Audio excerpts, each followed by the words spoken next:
વાત કરીએ દિલ્હીની તો દિલ્હીમાં ત્રિદિવસીય સ્વરોજગાર મેળાનું આયોજન કરાયું, જેમાં સાંસદ મિતેશ પટેલ દ્વારા મેળાનું આયોજન કરાયું છે। ગુજરાતના હસ્તકલાકારો પોતાની કલાનું પ્રદર્શન કરશે। સાંસદ બાંસુરી સ્વરાજે આજે મેળામાં ભાગ લીધો હતો। ગુજરાતની ધરતીની ખુશ્બુ દેશભરમાં પહોંચી છે તેવું સ્વરાજે જણાવ્યું।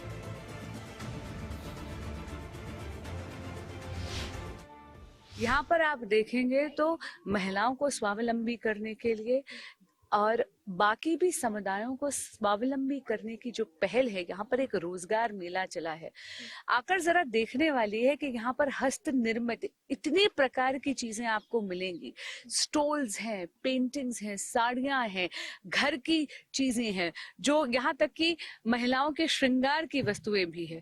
मैं तो देख के हैरान हूँ। पूरा का पूरा जो कल्चर है गुजरात का, गुजरात की मिट्टी की सुगंध आप यहाँ लाए हैं और उससे आप ये सुनिश्चित कर रहे हैं कि लोगों के घर का चूल्हा चले।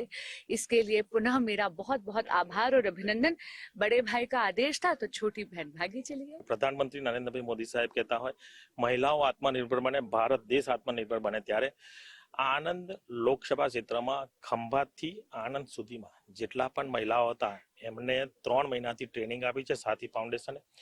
महिलाओने कई रीते आगळ आववा माटे एमने शुं जरूरियात छे ए प्रमाणेनी जरूरियात पूरी पाडी छे ने आज आ मेळामां एनुं प्रदर्शन राखवामां आव्युं छे। गुजरातथी दिल्ही सुधीमां, दिल्हीमां अने आजुबाजुना राज्योमां पण आ महक जाए, आ स्मेल जाए अने राज्योमां पण आनी सुगंध फैले अने ए लोको पण महिलाओ उत्कर्ष बने। साथी फाउंडेशनने साथे राखीने एमने महिलाओ माटे महिलाओने ट्रेनिंग आपवाथी ए लोको जे कई वस्तुओ बनावे छे ए पण वेचाय एनी माटेनी पण ट्रेनिंग आपवामां आवे छे।